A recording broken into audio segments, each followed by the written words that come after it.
What's going on, everybody? Welcome back to the channel. Jumping on here today to preview Steelers Browns Week 6. Pittsburgh coming off a bye, looking to extend their lead in the AFC North, especially with all these other teams struggling in particular. I apologize for not getting this out yesterday, like I normally do on Saturday. Dealing with some flu-like symptoms, we'll call it that. But trying to battle through it. It's game day. I'm excited about the game. I have a lot of thoughts that I want to share with you guys. Just before we get started, if you guys could, please make sure that you like the video, subscribe to the channel. Again, drop me those comments. Let me know what you guys' predictions are, any questions that you all might have. We are so very close to 10,000 subscribers. I think we're a couple, like 3 or 4 away. So be a friend, tell a friend, all that stuff. And, I kind of apologize in advance for my voice, but trying to do the best I can here. But just want to break down this game. I want to start with Cleveland's defense, Steelers offense. The Browns defense comes into this one 10th in EPA per play, 7th at success rate. Well, let me go over injuries real quick. Alex Highsmith's going to make his return. Jalen Ramsey has had a very weird injury trajectory. He went from a DNP to a full participant. They're going to get him back. They're going to get Joey Porter Jr. back. From the Browns' perspective, they're coming into this one mostly healthy as well. I do think it's notable just to talk about the Steelers, just rotation really quick.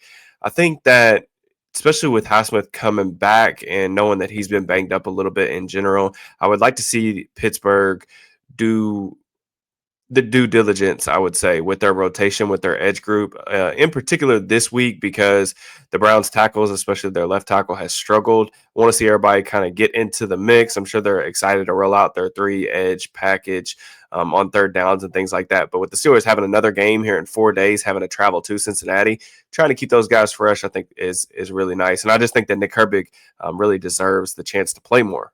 So being able to keep those guys for the stretch run, when you get the early bye, you're going to have to go a long time, without getting any type of rest. And then, luckily the Steelers are really healthy, like on the back end, getting Porter back. We'll see what Ramsey's like pitch count looks like, but this is really the healthiest that they've been all season long. And they're one of the healthiest teams in the NFL right now, which I definitely think can play to their advantage as they try to, create some space for themselves in the AFC. Browns relatively healthy coming into this one. I don't really think there's like anything that really needs to be talked about from their perspective, other than the fact that they traded cornerbacks this week. They ended up trading Greg Newsome for Tyson Campbell's, basically like straight up. There's some picks involved in that. We'll talk about Campbell's inclusion to the defense too. But like I said, 10th in EPA per play, 7th in success rate for Cleveland. They've been excellent versus the run, more like middle of the pack-ish against the pass. This is still your typical Jim Schwartz defense. It's a 4-down front. They're going to get downhill. Number one goal, they're going to get after the passer. They'll stop the run on the way to the backfield. Pretty simple stuff, man. They will do some disguise stuff, but it's a lot of like starting out and too high and then rotating down with the safety in the middle, or maybe like over a tight end or something like that. They play a ton of man coverage, one of the highest rates in the entire NFL. They trust their corners and press. And it's really what their group does best as a whole. The split safety stuff is more of a change up for them, but honestly, like they're still just not very good at it from a fundamental perspective. The Browns don't blitz or even use like simulated pressures very often. They just trust their front to be able to win from a talent perspective. And for the most part, like that's been the case this season. You look at the rates and stuff. It's the lowest blitz rate on early downs across the league, which is kind of opposite to the way the rest of the NFL is kind of trending, especially the Steelers. The Steelers have been blitzing just at a historic rate on first and second down. But this is very much what you see is what you get type of static defense, kind of old school in that regard for sure. Personnel-wise, I think everything starts with Myles Garrett. The Myles Garrett, TJ Watt wars online on social media are probably going to be insufferable, I would imagine, throughout this game from both fan bases. But at the same time, like, if you're the Steelers, this is where the game plan starts. Garrett has 4 sacks, 22 pressures this year. That's 8th most in the NFL. I think really just like every time we preview Steelers Browns, I think it's pretty simple. Like the number one objective is just to not let him wreck the game. And he did that to them in their first loss to the Browns last year. So if you're dropping back to pass, he gets 2 sets of eyes on him every time, in my opinion. You want to make him rush twice. Merely putting a guy out there to chip him and then exit out, has benefits, pros and cons, I would say. I think always the biggest thing for me is just, again, making those guys like rush twice. If you put a guy out there outside the tight end and, he doesn't get a hand on him, and all he's doing is like widening in the track. Garrett's just too athletic. Like you can't give him a running start like that. What makes him really difficult to defend is, he will go outside. He's got power. He'll go through you, and then he's really good with the inside moves too. So a really complete player. I've never I've never thought of him as like an elite run defender necessarily, but I do think he is playing the run better this year than he has maybe in years past. We'll see if that continues today. That's just something that I kind of made note of on film, that I think he's been a little bit more locked in on that regard. But Malik Collins has been an excellent addition for them. He will line up primarily over Isaac Seumalo in this one. Over a 15% pressure rate. He's winning one-on-one as a passer. He's still got some springs off the snap. Key part of what they do in the stunt game as a crasher in particular, they send him as the first guy on stunts and twists and loops and things like that, but he's actually still getting home. So it's not just like him freeing up stuff for his teammates, but he's like getting home and getting pressure. They're tied, I think, for second in the NFL in terms of like time to pressure. So it's the same thing we talk about. The Steelers, this is a young offensive line, 4 guys on rookie contracts. They've gotten the ball out quickly, and that's going to have to continue this week for sure. With Garrett, where he's going to be lined up the majority of the time. Sometimes they will line him up over the center and the A gap. He will flip sides on occasion. Primarily, he's going to be working against Broderick Jones in this one, I would say.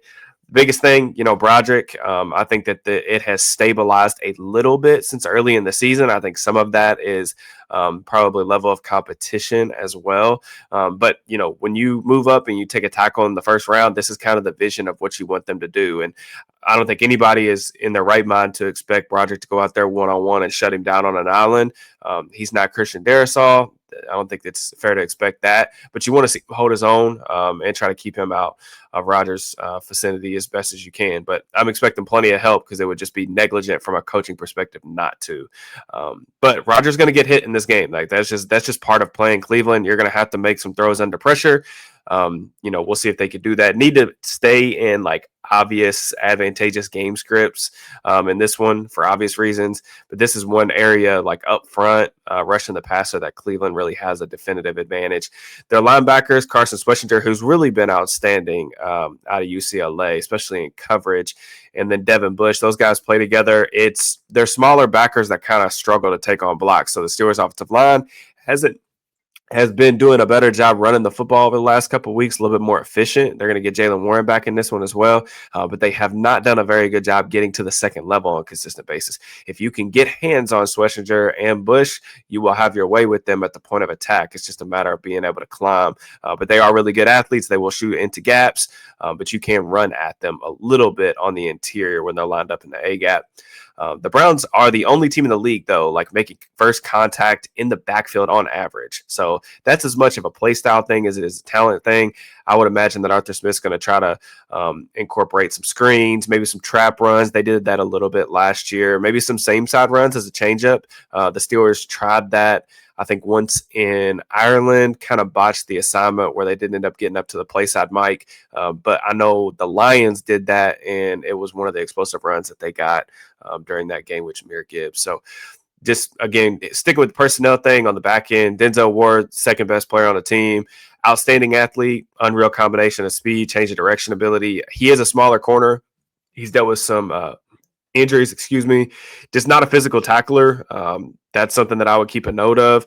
To this point, he's kind of he has not traveled with other teams' top threats, including like Justin Jefferson. He's just lining up on the left side of the defense. So, meaning if you want to take some downfield shots with DK, or just like try to get him some more favorable one-on-ones, you can just line him up on the other side, move him across the formation. Ward will go into the slot on occasion if they're in man on third downs, but the other thing with that is, like, I would just try to like make him tackle. He's had some unfortunate concussion issues, and I think that that's led to some of the lack of physicality. Tyson Campbell, like I said, the big trade that they made, I personally thought that Greg Newsome is a better player. Maybe they're in the same like kind of tier of like cornerback twos though. But if you look at some of the numbers, like per next gen, he's allowed 314 yards as the nearest defender in coverage. That's the second most in the entire NFL. That's a lot. So I would really like to see, somebody step up on the perimeter. Calvin Austin's out. Like, he is probably the most notable name that the Steelers will be without this week. He's been, I think, like in a sling, and the injury timeline for him seems a little bit murky. Probably the Green Bay game, I would say at the earliest. He didn't practice at all this week. But I'm expecting Scotty Miller to probably get the snaps. Him and Skoranek and like 12 personnel.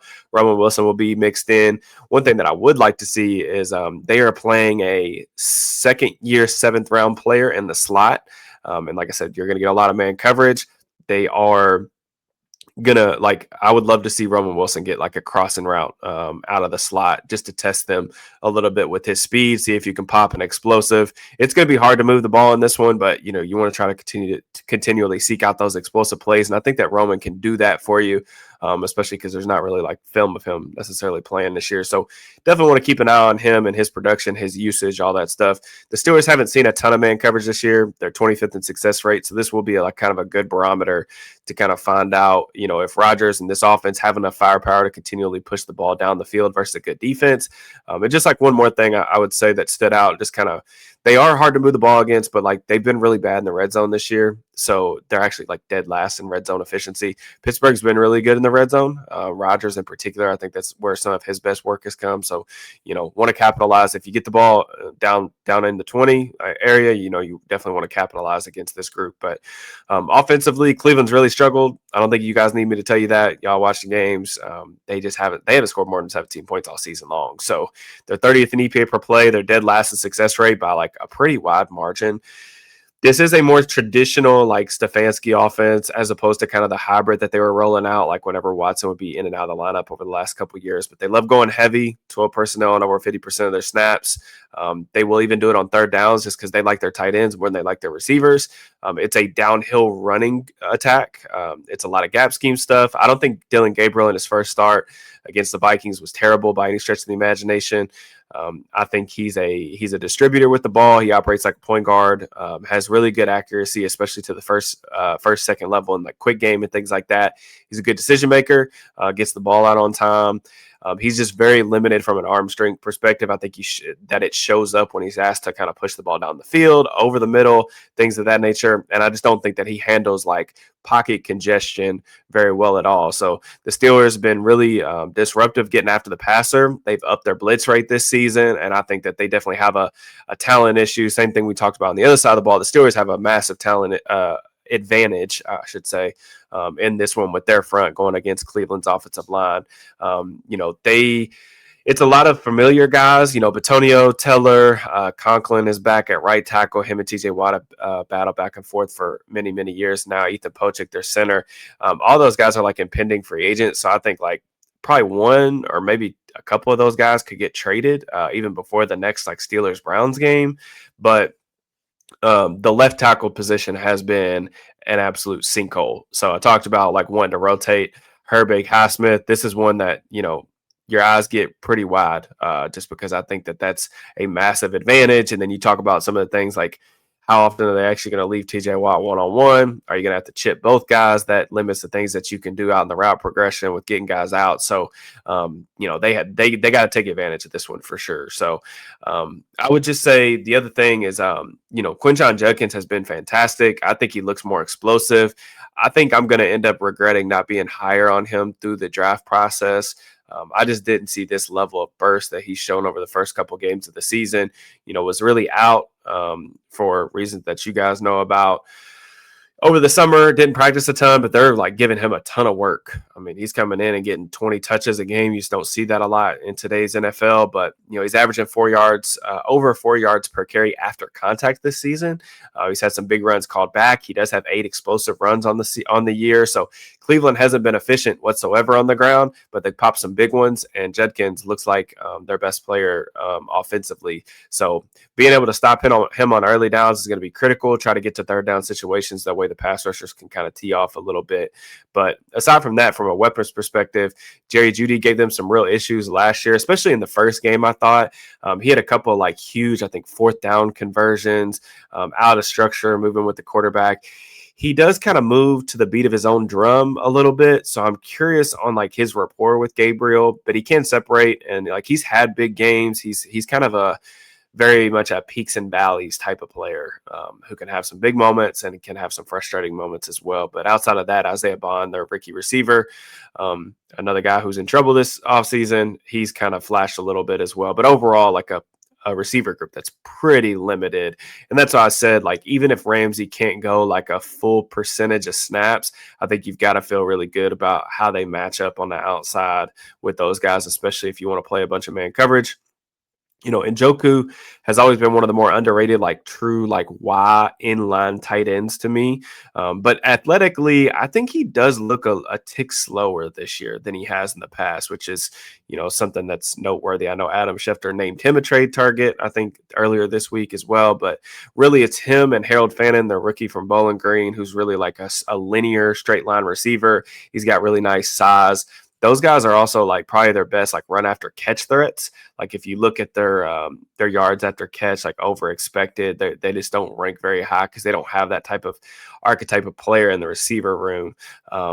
But I will say, like, this is not a very talented offense by any stretch of the imagination. It's pretty boring to watch. I think that last week, even with Gabriel in the lineup, even though he did some good things in terms of getting the ball out quickly and making decent decisions, I would also say that it is just not a very buttoned up group. A lot of mental errors, a lot of blown assignments. There's times where it looks like one or more multiple guys don't know the plays offensively, which is always kind of a red flag to me when I see that on film. But at the same time, like Stefanski, he's been doing this a long time. I have respect for like his football acumen. I have seen, him beat the Steelers with quarterbacks that I don't think are any good. I have kind of long joked on social media, no disrespect, but I think DTR is probably Dorian Thompson-Robinson, probably the worst starting quarterback that the Steelers have lost to in my lifetime. I'm curious on like if you guys have any other ones that kind of stick out. I know like Mike Glennon was another one back in the day that kind of stood out as like, I don't know how this happened, but I mean, even with DTR several years ago in that game versus Kenny Pickett, in the Matt Canada era Steelers, I mean, they just ran like stick a million times and somehow they still beat Pittsburgh, which was just unbelievable. So, he knows what he's doing. He'll probably try to like, minimize Gabriel's limitations and some of the talent deficiencies that they've got on that side of the ball. So, I don't expect a lot of fireworks in this one, but it's one of those games that you really have to have, because as much as I think Pittsburgh's the better team and they should win comfortably at home, it's a division game. Tomlin's club like never seems to win without giving us all a heart attack, even when they look good for like 57, 58 minutes of the game. But as always, I'll be back today, hopefully, as long as I'm feeling okay, to recap the game. And then we've got a big week coming up.